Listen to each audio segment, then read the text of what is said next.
गीता में अर्जुन को स्वयं भगवान कह रहे हैं कि उस परमेश्वर की शरण में जा, उसके लिए उन संतों के पास जा जो तत्वदर्शी हो। इसी प्रकार हजरत मोहम्मद को उनका अल्लाह कह रहा है कि कोई और पूर्ण परमात्मा है, उसको पाने के लिए उन तत्वदर्शी संत की तलाश कर। वो प्रभु कौन है, ये जानने के लिए कृपया अवश्य सुनिए जगत गुरु तत्वदर्शी संत रामपाल जी महाराज के अमृत वचन। ऋग्वेद मंडल नंबर 9 और सूक्त नंबर 82, सूक्त नंबर 82 का अब हम नीचे आते हैं। मंत्र नंबर 1 सर्वोत्पादक प्रभु यानी सबकी उत्पत्ति करने वाला भगवान, प्रकाश रूप, तेजो में रूप वाला, उसका तेजो में शरीर है, सद्गुणों की वृष्टि करने वाला, पापों का नाश करने वाला, पापों को के हरण करने वाला, वह राजीव राजा के समान। ये राजीव राजा के, ये 269 पृष्ठ पर, ये 270 पर पढ़ाएंगे आपको। के समान दर्शन ये है, देखने जोगा दर्शनीय माने साकार, और वह है पृथ्वी आदि लोक लोकांतरों के चारों ओर शब्दमान हो रहा है। वह वर्णीय पुरुष को जो दृढ़ भक्त है उसको पवित्र करता हुआ उसको प्राप्त होता है, मिलता है।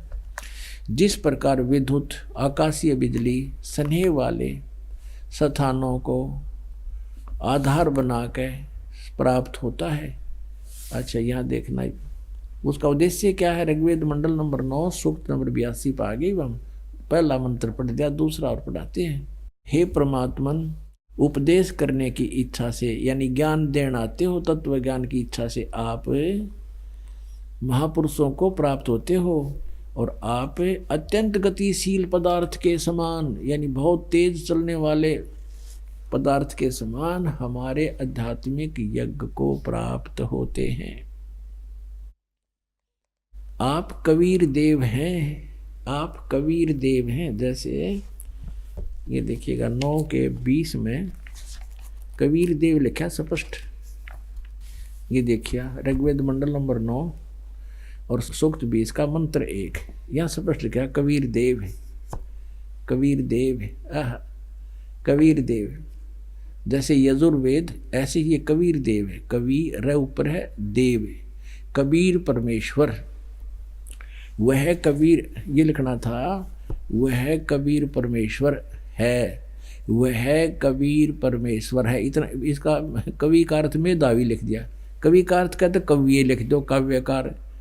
मेधावी और सर्वज्ञ लिखने का अर्थ इसका अनर्थ कर रहे हैं। यहाँ लिखना था वो कबीर देव है कौन, सबका रक्षक है, विद्वानों की तृप्ति के लिए ज्ञान को देता है, बता, सहनशील है और संपूर्ण दुष्टों को संग्राम में तिरस्कृत करता है, यानी तत्व ज्ञान रूपी संग्राम में सबको हरा देता है। हम फिर आते हैं ऋग्वेद मंडल नंबर 9 के सूक्त नंबर 82 के मंत्र नंबर 2 पे। हे परमात्मन, उपदेश करने की इच्छा से आप महापुरुषों को प्राप्त होते हो, और आप अत्यंत गतिशील पदार्थ के समान हमारे आध्यात्मिक यज्ञ को प्राप्त होते हैं। आप कबीर देव हैं, आप कबीर साहब हैं, शुद्ध स्वरूप हैं। हमारे पापों को दूर करके हे अमर परमात्मा, हे सोमन अमर परमात्मा, हे परमेश्वर, आप हमको सुख दें।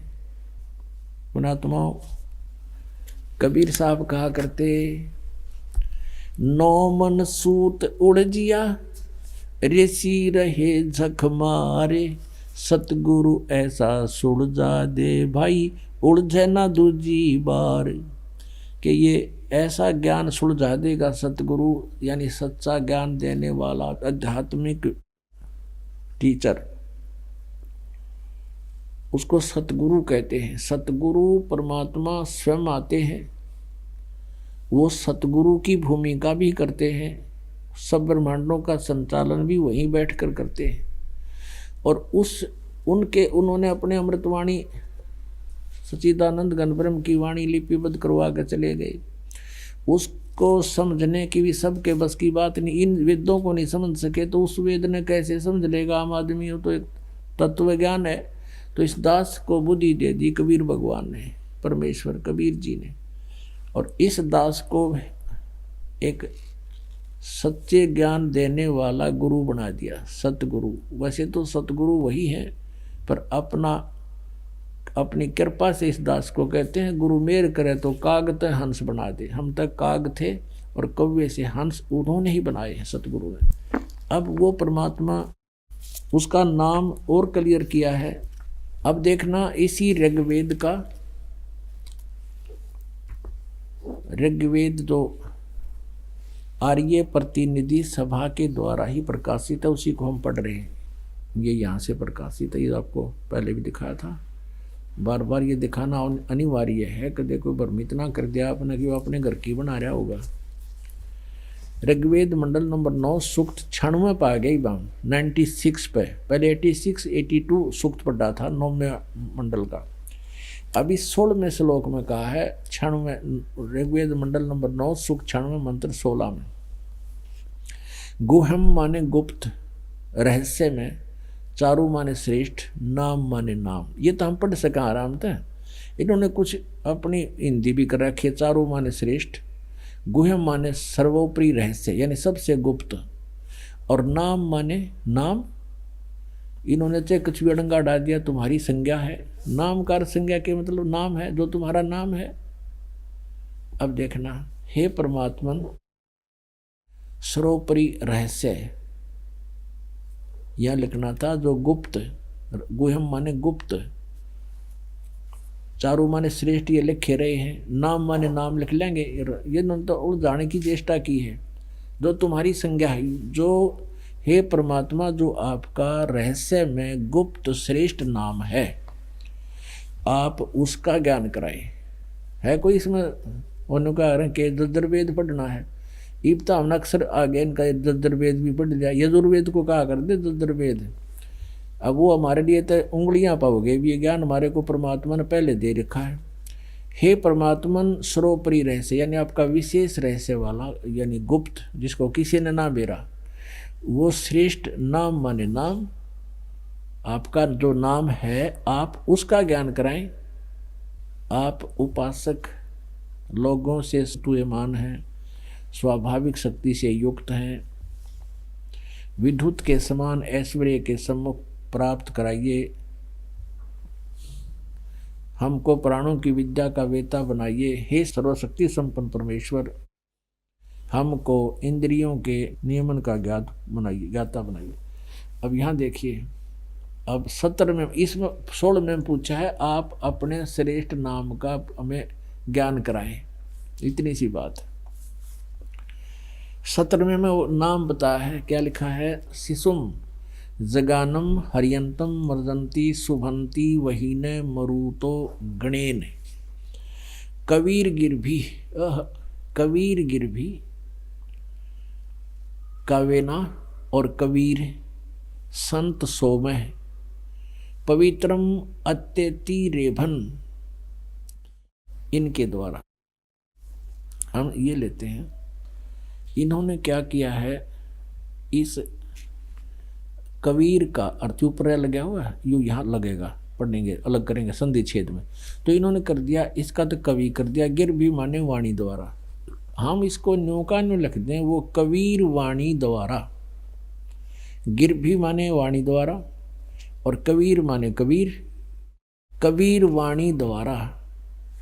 अच्छा, रेभन माने, ये देखिए, रेभन सन गर्दता हुआ, और काव्यन कविताओं से, कविताओं माने जैसे लोकोक्तियों के माध्यम से, शब्दों के माध्यम से, दोहों के माध्यम से, चौपाइयों के माध्यम से वो परमात्मा अपना ज्ञान सुनाता है।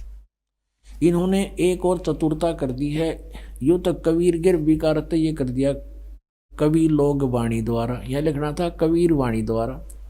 और इस कबीर का अर्थ नहीं करा, इस कबीर का लिखना था, वो कबीर देव है, उसका नाम कबीर देव है। ये देखिएगा, आप पूरा देख सकते हैं, पीछे देखना और पीछे देखो अच्छी तरह।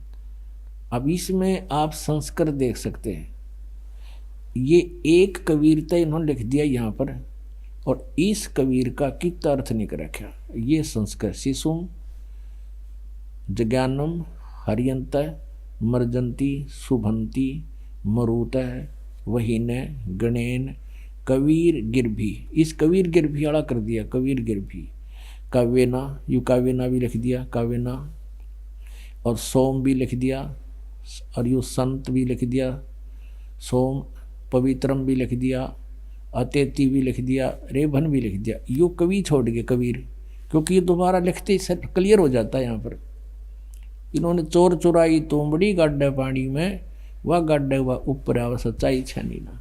अब इसका क्या अर्थ बना, ये दास बताओगा। शिशुम जगानम, हे परमात्मा, जो शिशु रूप धारण करके अपने जो लीला आप करते हो, तो शिशु जगानम यानी आप जानबूझकर अपनी सूझबूझ से शिशु रूप में प्रकट होते हो। हरियंत माने यानी मानव के रूप में, मानव के बच्चे के रूप में, और आप शुभन मर्जंती शुभंती वहीन मरुते गणेन, और कबीर गिरभी कावेना कबीर, अपनी महिमा की वाणी को आप अपनी कबीर वाणी द्वारा, कबीर गिरभी, कबीर ये इन्होंने इस कबीर गिरभी का लिख दिया वाणी द्वारा, हम लिखते कबीर वाणी द्वारा। और कावेन, कावेना, कावेन नहीं, हाँ कावेन, कावेना, कावेना माने कविता से, शब्दावलियों के माध्यम से, दोहों के माध्यम से गरजते हुए ऊंची आवाज में बोलते हो, आवाज लगा लगा कर अपनी महिमा की वाणी सुनाते हो। अब इसका और जिससे मरुता माने विद्वान लोग, गणेन माने समूह, ये होता है गणेन समूह, और वहीन माने उस गतिशील परमात्मा का गुणों के, गण माने होते हैं समूह, घने आदमी इकट्ठे हो जाए, मरुत माने साधक।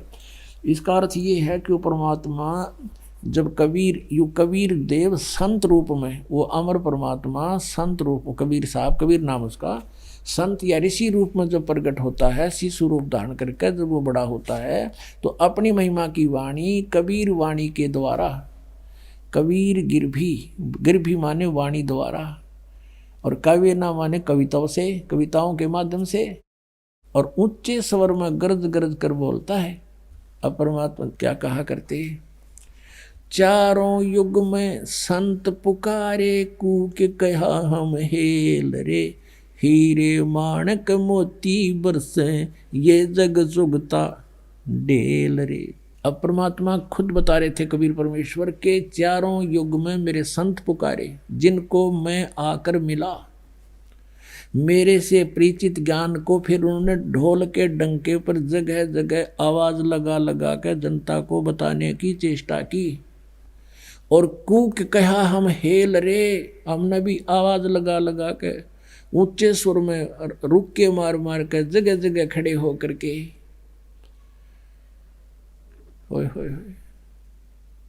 वेद तो कहते हैं वो परमात्मा ऐसी लीला करता है कि अपने सतलोक से चलकर आता है एक कवि, वो एक गुरु रूप में उपदेशक बनकर, वो कबीर देव अपनी कबीर वाणी के माध्यम से और ऊंची आवाज में खड़ा होकर, कहीं भी खड़े हो जाते थे परमात्मा, जैसे बाजीगर तमाशा दिखाते हैं, पहले डुग डुगी बजाते हैं, परमात्मा ऐसे कहीं खड़े हो जाते थे। एक इकतारा रखते थे, कभी कभी इकतारा, उसमें एक तार होता था, और उसको ऐसे बड़ी गजब की टून लगा देते थे। आसपास के राह चलते वहाँ खड़े हो जाते थे, चौराहे पर खड़े हो गए, कहीं पर भी रास्ते में खड़े हो गए, गांव नगर के अंदर, तो 150 व्यक्ति आकर खड़े हो जाते थे। परमात्मा फिर अमरवाणी बोला करते थे, मानुष जन्म दुर्लभ है, ये मिलन बारंबार, जैसे तरवर से पत्ता टूट गिरे, वो बहोर न लगता डार। तो वहाँ परमात्मा आप गान लग जाते, आस पास आदमी बैठ जाते आकर के, चुप चुप चुप बैठ कर, और सैकड़ों की संख्या हो जाती और 2-2, 3-3 घंटे परमात्मा अमृत वर्षा करते अपनी प्यारी आत्माओं पे, और उनको न्यों भी नहीं पता चलता कितनी देर होगी। और फिर प्रभावित होते हैं, भाई कब बड़ा विद्वान है, बड़ी अच्छी वाणी, कोई तो कहता बड़ी अच्छी सुरीली आवाज़ है, कोई कहो हो कमाल कर दिया, सारी सच्चाई बोल रहे हैं। क्योंकि परमात्मा प्रारंभ में केवल यही बताते थे, तुम मनुष्य हो, मनुष्य होकर भक्ति नहीं करते तो तुम्हारा जीवन व्यर्थ है। पशु और तुम्हारे अंदर क्या अंतर है, अन्य प्राणियों में और मनुष्य में क्या अंतर है। तो इसे आम आदमी प्रभावित होता था। और वही वेद कह रहे हैं कि वो ऊंची स्वर में आवाज लगा लगा कर बोलता है, वो होता है परमात्मा, उसको कवि कहने लग जाते हैं। कवि, क्योंकि कवि का अर्थ काव्यकार भी होता है, और वो परमात्मा का असली नाम है कबीर देव। उसको कवि समझ लो, उसका नाम कवि है। हम उसको कबीर कहने लगे, वेद उसको कबीर देव कहते हैं, हम कबीर साहब कहने लगे। तो वो कवि है कि वो अपने उच्चारण को, अपने ज्ञान को कविताओं के माध्यम से बोलता है। और फिर अब आगे दिखाते हैं आपको कि जब वो परमात्मा आता है, वो एक प्रसिद्ध कवियों में से भी एक होता है, लेकिन वो होता है परमात्मा, और तो कवि तक सीमित है। लेकिन ये परमात्मा होता है क्योंकि कुछ दोहे श्लोक मिलते जुलते होते हैं। और परमात्मा की इतना मोटा है, वो सच्चिदानंद घन ब्रह्म की वाणी, कबीर वाणी, उसको जब सारे को पढ़ते हैं तो चारों वेद, 18 पुराण, 11 उपनिषद, महाभारत, गीता, पुराण, कुरान, बाइबल, सब कुछ समावेश है उसके अंदर। और अन्य संतों की सिर्फ एक, जैसे तुलसीदास भी कवि थे, उन्होंने केवल रामायण से अतिरिक्त कुछ नहीं, श्री राम के ही महिमा गा रखी है उसमें। और उसके अंदर सबके इतिहास खोल रखे कि इसमें कबीर वाणी में वो परमेश्वर कवि होता, वो प्रसिद्ध कवियों में से एक होता है, और उस ऋषि रूप में या संत रूप में प्रकट होता है। उस ऋषिकृत, यानी उस ऋषि के द्वारा की गई, बोली गई रचनाओं को उस परमेश्वर के बहुत ज़्यादा अनुयायी हो जाते हैं, लाखों की संख्या में। और उनके लिए वो अमृतवाणी, परमात्मा की बोली हुई सच्चिदानंद घन ब्रह्म की वाणी अमृत के तुल्य होती है, इतनी प्यारी लगती है उसके, उनके शरणागत अनुयायियों को। ये वेद बता रहा है, देखिएगा, ये वही है ऋग्वेद, हम पढ़ते हुए आ रहे हैं उसी ऋग्वेद को, ये वही है।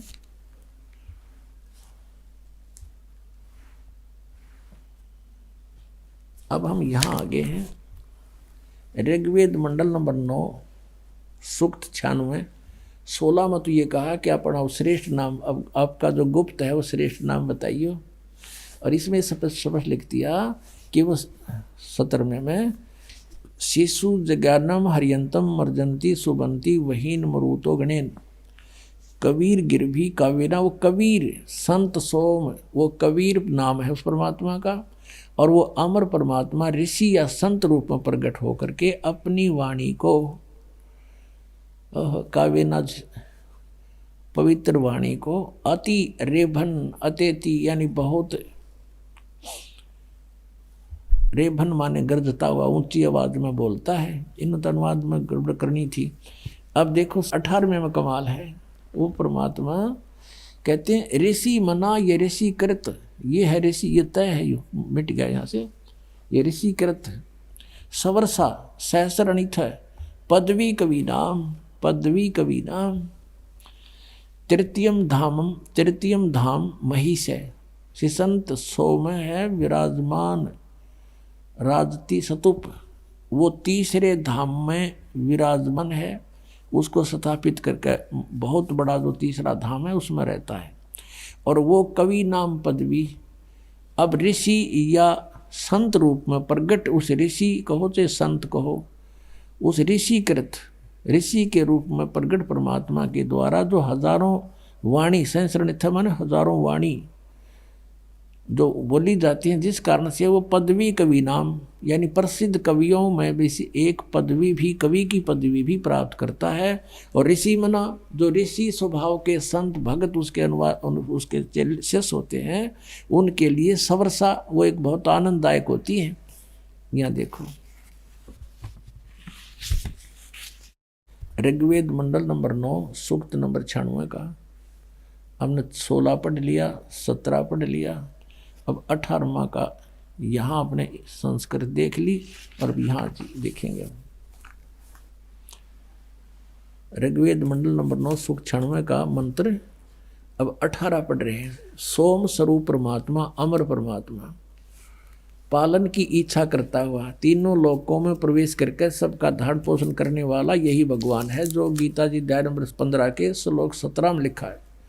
पालन की इच्छा करता हुआ जो महान परमात्मा तृतीयम धाम, देवयान और पितृयान, इन दोनों से पृथक तीसरा जो मुक्ति धाम है। अब इसका अर्थ इतना चाहिए था, जो महान परमात्मा पालन की इच्छा करता हुआ, यानी यहाँ नीचे हमारे को वो तृप्त करने आता है, हमारा पालन पोषण दुखों को निवारण करने की इच्छा करता हुआ जो महान परमात्मा तृतीयम धाम, तीसरे धाम, तृतीयम धाम का अर्थ इतना ही सोचो, तीसरा जो मुक्ति धाम है उसमें विराजम, उसमें विराजमान है। ये न ज्ञान योगी, जो ज्ञान योगी उसको है, उसको प्रकाश करने वाला है। एक कोई अड़ंगा कर दिया ना, ज्ञान योगी डाल दिया। यहाँ इनका याद आ गई दानंद तो निराकार बताओ था, और यदि हम लिख देंगे सीधा अर्थ कर दिया तो यो साकार सिद्ध हो जाएगा। यहाँ ज्ञान योगी डाल दिया, ये यहाँ भूल गए ज्ञान योगी। ऋग्वेद मंडल नंबर 9 सूक्त नंबर 86 के मंत्र 27 में भूल गए। ये देख 86 के 9 के 86 का 27 में। अब जो परमात्मा ध्युलोक के तीसरे पृष्ठ पर विराजमान है, यहाँ इनके को न जानवरी परमात्मा ने कटवाए रोग ना तो आड़े बड़ंगा डाल देते। अब यहाँ देखो, अब फिर हम 96 बातें वापस 9 के 96 का, और ये हम 18वां मंत्र पढ़ रहे हैं।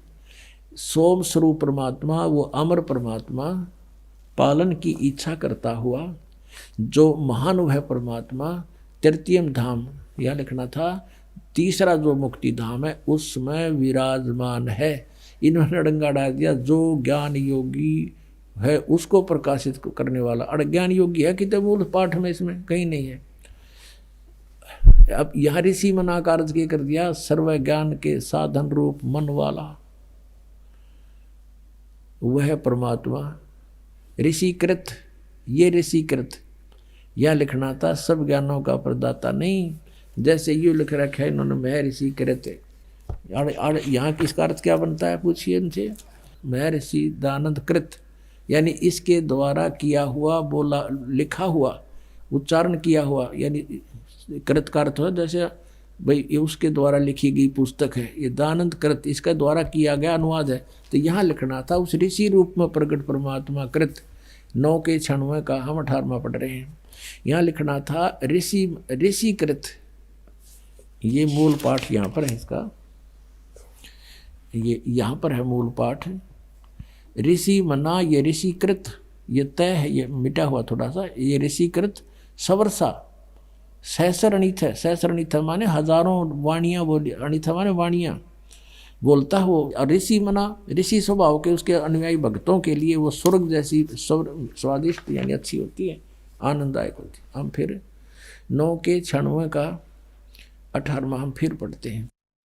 तीसरा जो मुक्ति धाम है उसमें विराजमान है वो परमात्मा, सत्वमान है। ऋषि मना, सर्व ज्ञान के साधन रूप मन वाला, ये लिख रहा था। सर्व मना का अर्थ है, जो ऋषि मना का अर्थ लिखना था, जो ऋषि स्वभाव वाले भक्त उसके अनुयायी होते हैं, साधु संतान जैसे हो जाते हैं, वह परमात्मा जो ऋषिकृत, सब ज्ञानों का प्रदाता नहीं, जो उस ऋषि रूप में प्रगट, ऋषि या संत, जैसे पहले 17वें श्लोक में लिखा है मंत्र में कि वो संत रूप में अपना प्रगट होकर वाणी बोलता है। तो संत कहो चाहे ऋषि कहो, उस ऋषिकृत, उनके द्वारा बोली गई वो अमृतवाणी, कबीर वाणी में सवर्षा माने बहुत ही स्वादिष्ट आनंददायक होती है।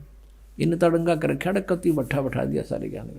अब पुण्यात्माओं, ये आपके समक्ष ये कंसेप्ट क्लियर किया जा रहा है कि परमात्मा का नाम क्या है, उसके गुण और लीलाएं क्या हैं, ये वेद बता रहे हैं पहले तो। अब आपको वेद दिखा रहे हैं पहले, और वो साकार है, मनुष्य सदृश है, राजा के समान देखने वाला, और वो अपने रूप को हल्का करके आगे लिख रखा है 19 में, इसमें 20वें मंत्र में ऋग्वेद मंडल नंबर 9 सूक्त नंबर 96 के मंत्र 18 में तो ये लिख रखा है। 16 में तो पूछा आपका नाम क्या है, 17वें में नाम बता दिया, वो कबीर है। कबीर वाणी द्वारा वो अपना ज्ञान बोलता है।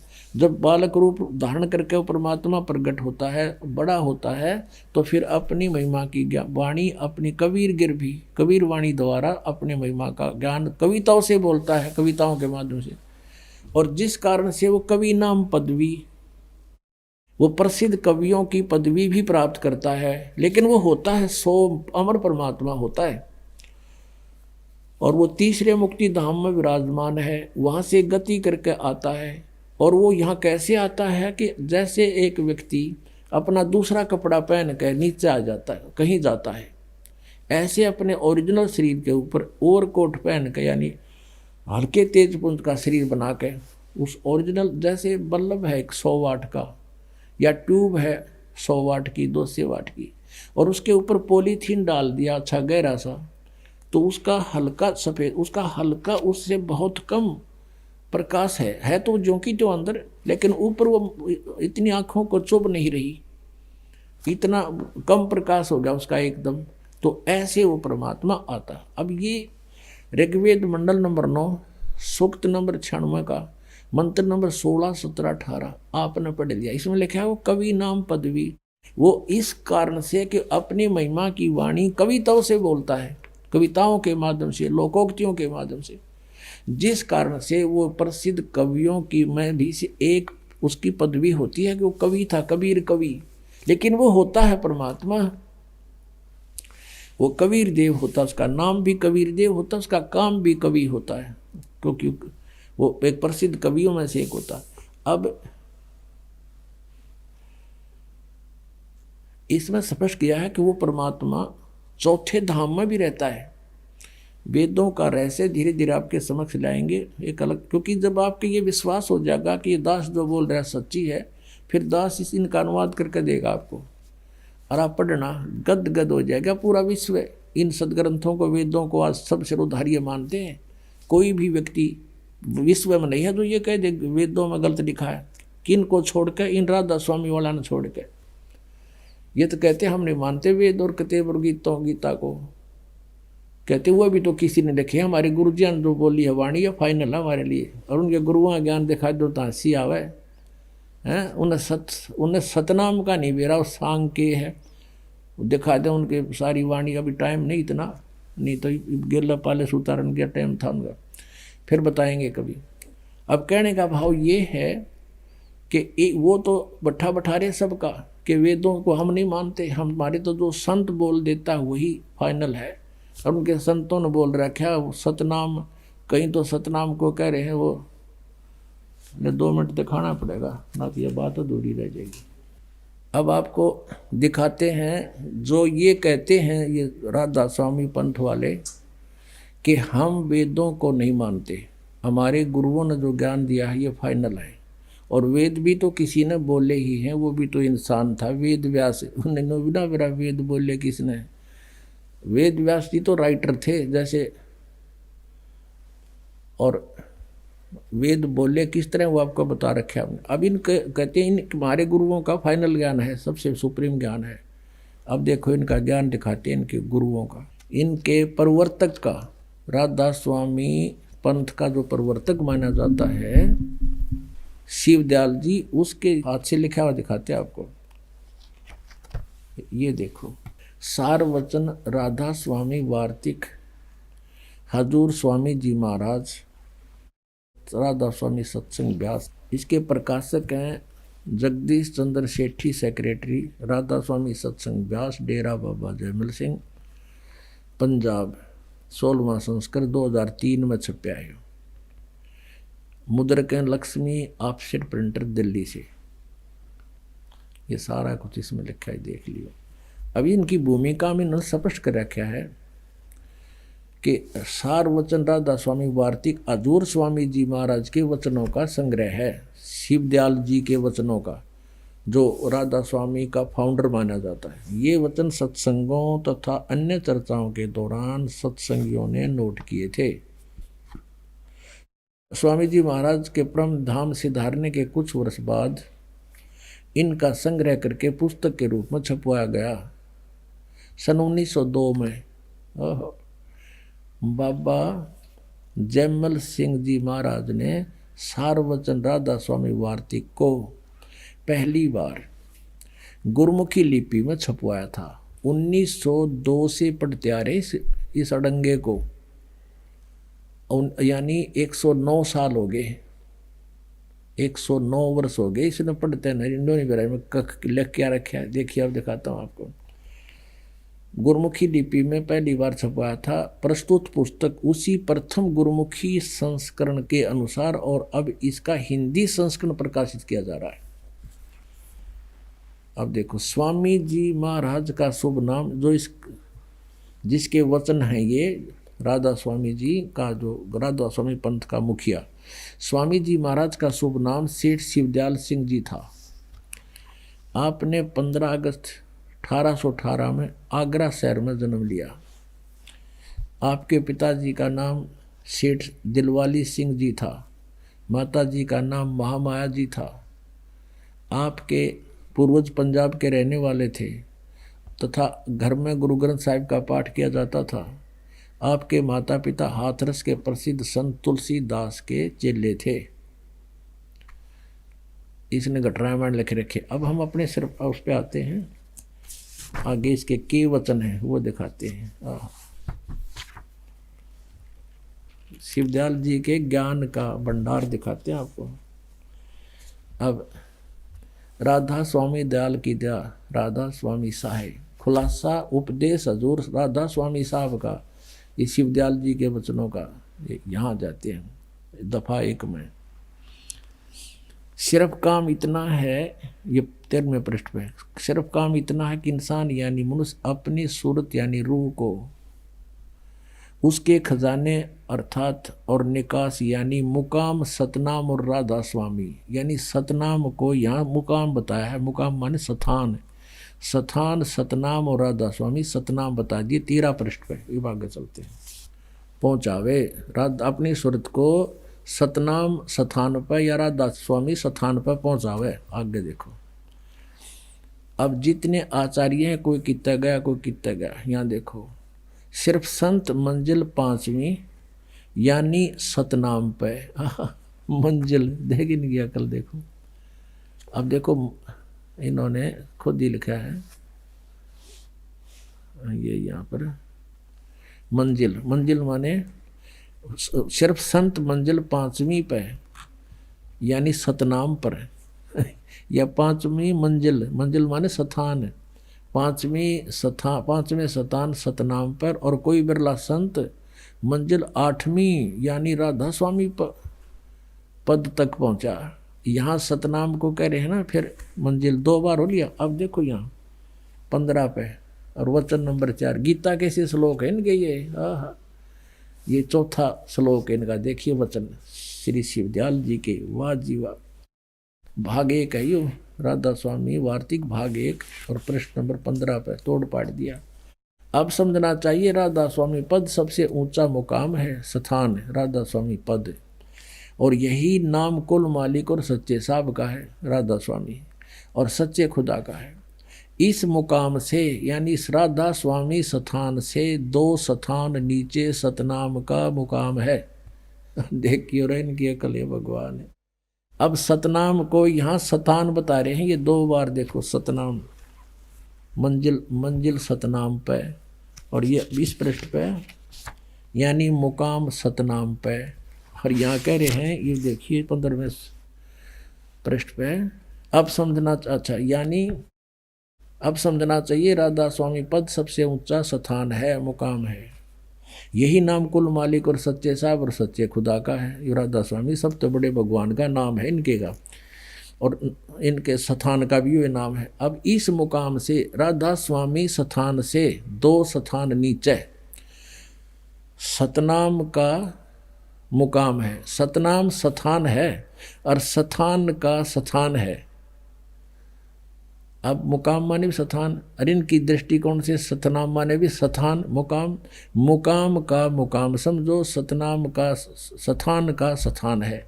या तो इनकी कुलधनी के वचन है। आगे देखियो, ये भी सतनाम को डिफाइन किया गया इन्होंने कि जिसको संतों ने, इस सतनाम को संतों ने सतलोक, सचखंड, सार शब्द, सत शब्द और सतनाम और सतपुरुष करके बयान किया है। इस सतनाम को सतलोक भी सतनाम को, सचखंड भी सतनाम को, सार शब्द भी सतनाम को, सत शब्द भी सतनाम को, सतनाम भी सतनाम को और सतपुरुष भी सतनाम को। वाह रे राधा स्वामी, बता हुआ बाई है या कुछ इसका है कोई सिर पैर। अब कोई कहे कि सड़क, कार, किसी ने कार ना देखी और कार को डिफाइन करे, सड़क पेट्रोल की तो पढ़ सुन लिया हो।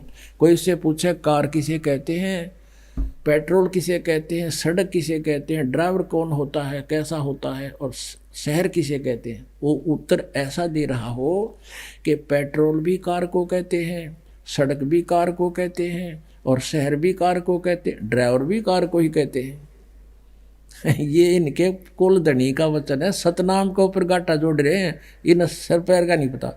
अब दिखाते हैं संत मत प्रकाश भाग 3, भाग 3 और इसके राइटर हैं श्री सावन सिंह जी महाराज, महाराज सावन सिंह जी। संत मत प्रकाश भाग 3 हजूर महाराज सावन सिंह जी के सत्संगों का संग्रह। ये कहाँ से प्रकाशित है ये देखिए। प्रकाशक है जगदीश चंद्र सेठी, सेक्रेटरी राधा स्वामी सत्संग व्यास, डेरा बाबा जयमल सिंह। और ये है पंजाब में, पंजाब। ये मुद्रक है गोपसंस पेपर लिमिटेड, ये मुद्रक है इसका। अब इसके देखिएगा,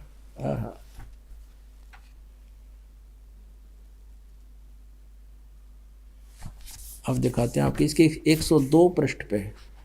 ये है संत मत प्रकाश भाग 3, 102 पृष्ठ पे। कमाल की बात, आप देखना गदगद हो जाओगे। यहाँ लिखा कि सतपुरुष सतनाम कहाई, सतलोक निज पाया आई। सचखंड या सतनाम चौथा लोक है। देखिए भी, सचखंड या सतनाम, सचखंड माने सतलोक या सतनाम, सतनाम कहो तो सचखंड को, वो चौथा लोक है। सतनाम चौथा लोक है और सभी के अंदर है वो सतलोक, वो सतनाम थारे अंदर है। अगर यह सतगुर से राह लेकर मेहनत करके अंदर पर्दा खोल ले तो सचखंड पहुंचा जा सकता, वो आपके अंदर है सचखंड। अच्छा, ये 107, ये तो 102 पृष्ठ पर पढ़ा आपने। अब 106-7 पर पढ़ते हैं। यहाँ देखिएगा,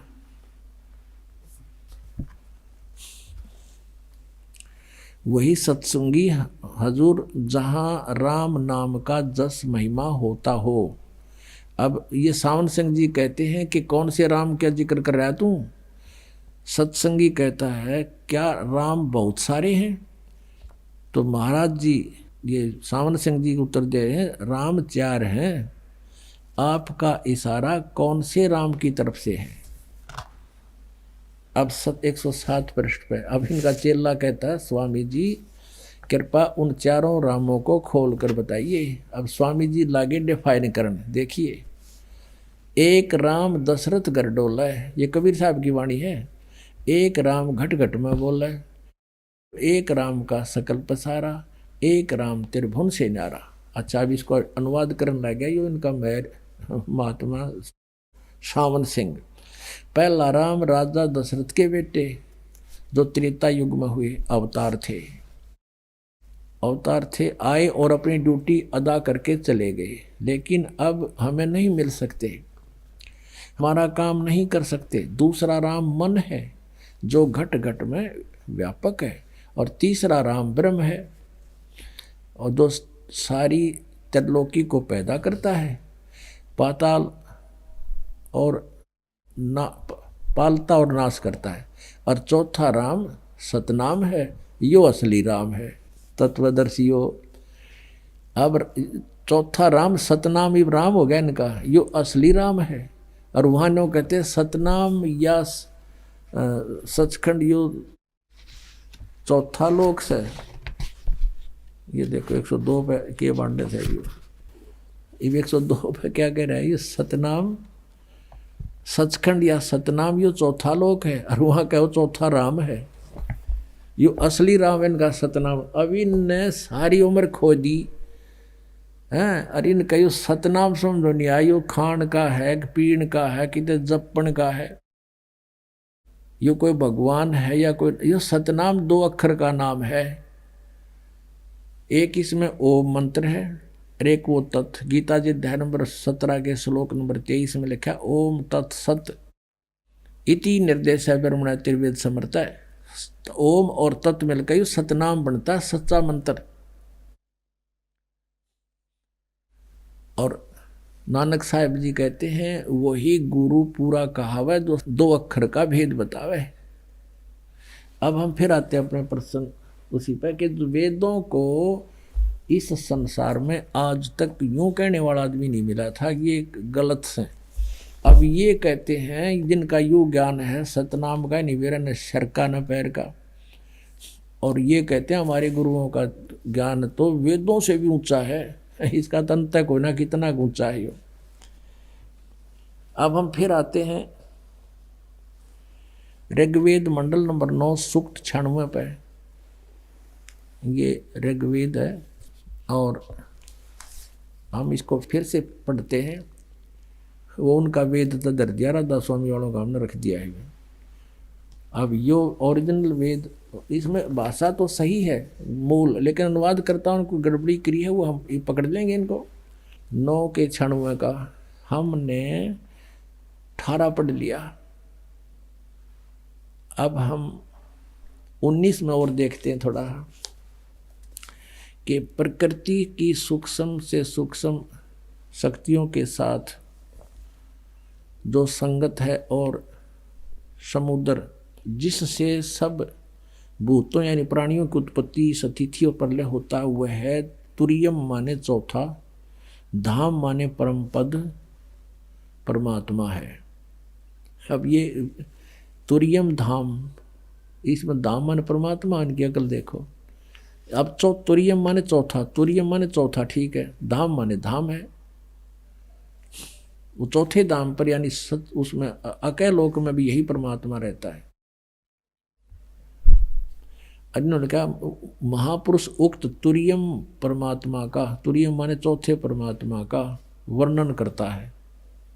अच्छा अब हम अपने मतलब की बात है 20 में देखो कमाल कर दिया है। ऋग्वेद मंडल नंबर 9 सूक्त नंबर 96 का 16, 17, 18, 19 पढ़ दिया और अब हम 20 पढ़ रहे हैं। 20 में तोड़ पाड़ दिया कि वह परमात्मा जिस प्रकार एक संघ को उसका सेनापति प्राप्त होता है, इसी प्रकार ब्रह्मांड रूपी कोश को प्राप्त होता है। यानी जैसे एक राजा बहुत बड़ी सेना का मुखिया होता है, ऐसे ही एक सेनापति, ऐसे ही वो परमात्मा उसके बहुत गुण शिष्य हो जाते हैं और उनमें वो एज ए सेनापति यानी उनका डायरेक्शन देने वाला जो उसकी आज्ञा का पालन करते हैं, जैसे सैनिक अपने बॉस की प्रत्येक आज्ञा का पालन करते हैं, ऐसे ही भक्त अपने गुरु की आज्ञा का पालन करते हैं।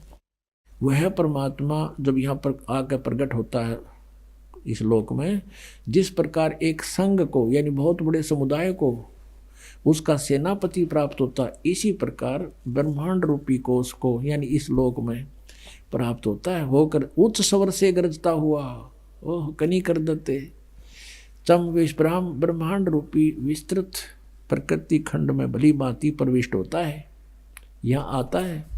और मरिये, मरिये माने मनुष्य, जैसे मनुष्य सुभर शरीर को धारण करता हुआ, जैसे मनुष्य सुभर शरीर को धारण करता हुआ अत्यंत गतिशील पदार्थ के समान प्राप्ति के लिए गतिशील होता हुआ,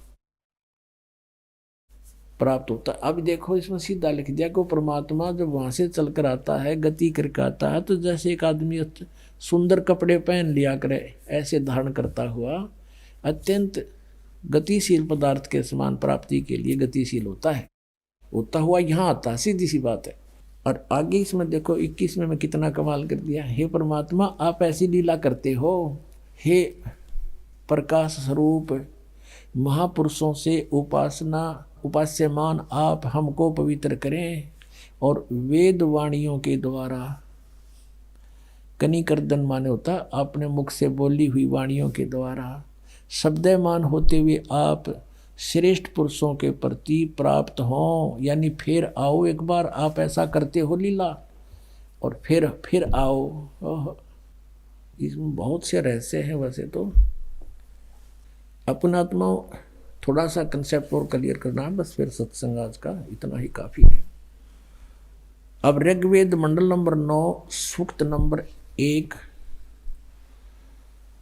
और मंत्र नंबर 8-9 में स्पष्ट किया है कि वो परमात्मा सुंदर शरीर धारण करके आता है। वो 3 प्रकार से लीला करता है अपने प्राणियों के उद्धार के लिए। एक रूप में तो ऊपर रहते हैं, तेजों में शरीर होता हुआ तो उनका एक रोमकूप में करोड़ सूर्य यमराज करोड़ चंद्रमा, तो भी उसके एक रोम की शोभा परमात्मा के प्रकाश की ज़्यादा है। और दूसरी लीला करता प्रत्येक युग में एक शिशु रूप धारण करके प्रकट होता है और उस समय धीरे धीरे आम जन साधारण की तरह बड़ा होता हुआ लीला करता है। एक जन साधारण की आयु को पूरा करके सहस्री आता, सहस्री चला जाता है। और तीसरी लीला करता है वो संत या ऋषि रूप में कहीं पर भी प्रकट हो जाता है।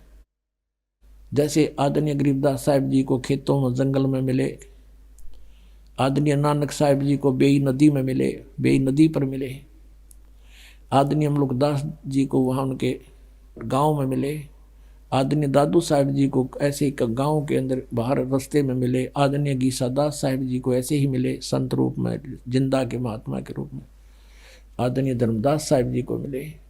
तो ऐसे तो वो मिलते हैं, वो तीसरे प्रकार की लीला होती है उनके। तो ऐसे ही वर्णन किया है ऋग्वेद मंडल नंबर 9। और जब वो परमात्मा शिशु रूप धारण करके आते हैं तो उनके परवरिश की लीला कंवारी गायों के द्वारा होती है। कंवारी गायों दूध देती हैं, कंवारी गाय का दूध परमात्मा पीते हैं।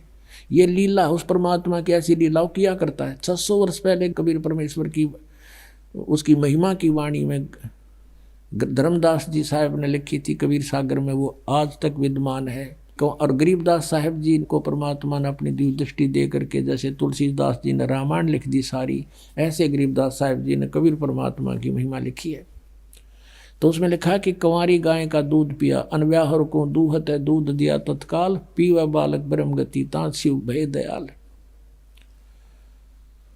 वो ऐसी लीला करता। तो ऐसी लीला आज तक बता दो किसी भगवान की होता है या इनके कुल धनी जो जिसको राधा स्वामी का बताओ सर्वशक्तिमान, किसी की भी हो, या राम की, कृष्ण की, विष्णु की, ब्रह्मा की, शिव की, या कोई और हजरत मोहम्मद की, यानी किसी की तो दिखा दो ऐसी लीला हो, या यीशु जी की, हजरत यीशु मसीह की दिखा दो। केवल कबीर परमेश्वर को छोड़कर ये लीला जो वेदों में सदग्रंथों प्रमाणित है और आंखों देखा संतों ने बताई, तो भगवान पहचान में आ जाएगा। अब देखिएगा ये वही ऋग्वेद है। आर्य प्रतिनिधि सभा, दान बलराम मैदान नई दिल्ली से।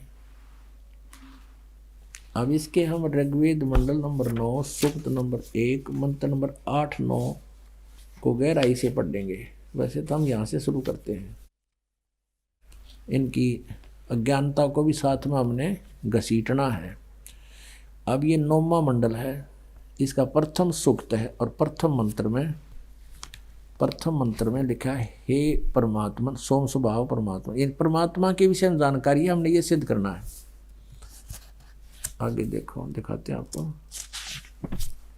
अब मंत्र नंबर 2 में हे परमात्मन आप, ठीक है। अब तीसरे में हे परमात्मन, अब चौथे में हे परमात्मन, 5वें में हे परमात्मन। अब देखो छठे में हे परमात्मन। अब 7वें तक गड़बड़ करना शुरू कर गई। इनका समझ में आ गई जाड़ा भगवान लिख दिया तो आगे तो साकार बता रखा भगवान परमात्मा। तो यह लिख दिया उस पुरुष को चाहे परमात्मा को, उस परमात्मा को ज्ञान यज्ञ में भली प्रकार। आगे देखो फिर 8वें में, अब हम 8वें में पढ़ेंगे उस परमात्मा को। अब ऊपर 6 में परमात्मा लिख दी, यहाँ लिखने के कलम घिस गई उनकी। वो जानता मतलब था किसी समझ में ना जब भगवान सह शरीर है, क्योंकि दयानंद के अज्ञान को ऊपर रखना चाहते थे वो। तब उस परमेश्वर को, उस पुरुष को, उस परमेश्वर को उग्र गतियाँ प्रेरणा देत करती हैं। जैसे ही भाकार माचगी तो परमात्मा ने इस दास को भेज दिया। जब कलयुग के प्रारंभ आए थे उस समय भी बहुत बुरा हाल था, तो अपनी लीला करके चले गए ताकि पहचान सके। उस परमात्मा को उग्र गतियाँ प्रेरणा करती हैं। और भासमान शरीर को, भासमान यानी बहुत सुंदर शरीर को, वह पुरुष यानी वो परमात्मा प्राप्त होता है। आगे देखना। और जिसमें 3 प्रकार से दूसरों को वर्ण करने वाला मधु में शरीर मिलता है। 3 प्रकार की लीला करता हो परमात्मा। अब ऋग्वेद मंडल नंबर 9 सूक्त नंबर 1, अब मंत्र नंबर 9 पढ़ेंगे। 1 से लेकर 8 तक आपने पढ़ लिया, 8 में पूरा पढ़ लिया। उस सोम स्वभाव वाले श्रद्धालु पुरुष को, इसको यहाँ लिखना था, उस परमेश्वर को जो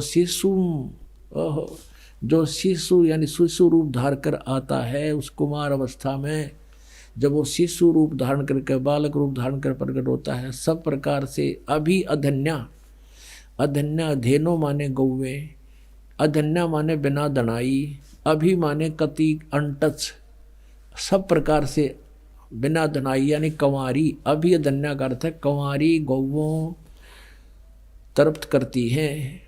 उस परमेश्वर को जो शिशु रूप धारण करके जो प्रकट होता है, उस कुंवारी गायों से, अभी अधन्या गौवों से उनके परवरिश की लीला होती है, उसको तृप्त करती हैं।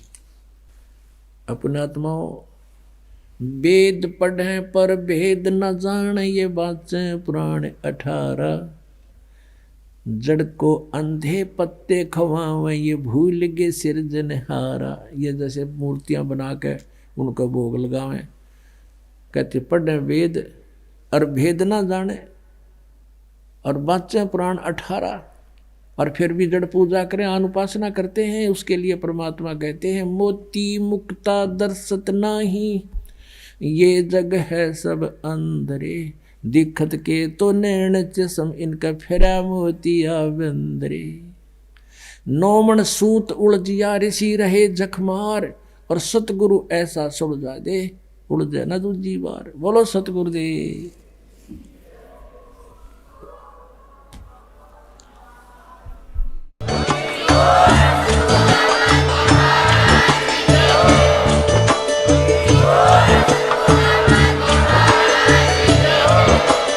आप सुन रहे थे जगत गुरु तत्वदर्शी संत रामपाल जी महाराज जी के मंगल प्रवचन। अधिक जानकारी के लिए विजिट कीजिए हमारी वेबसाइट www.jagatgururampalji.org। संत रामपाल जी महाराज जी के शुभ आशीर्वाद से पूरे विश्व भर में 500 से भी ज्यादा नाम दीक्षा केंद्र हैं, जिन पर संत रामपाल जी महाराज जी द्वारा ऑनलाइन निशुल्क नाम दीक्षा दी जा रही है। अपने नजदीकी नाम दीक्षा केंद्र का पता करने के लिए संपर्क करें 8222880541।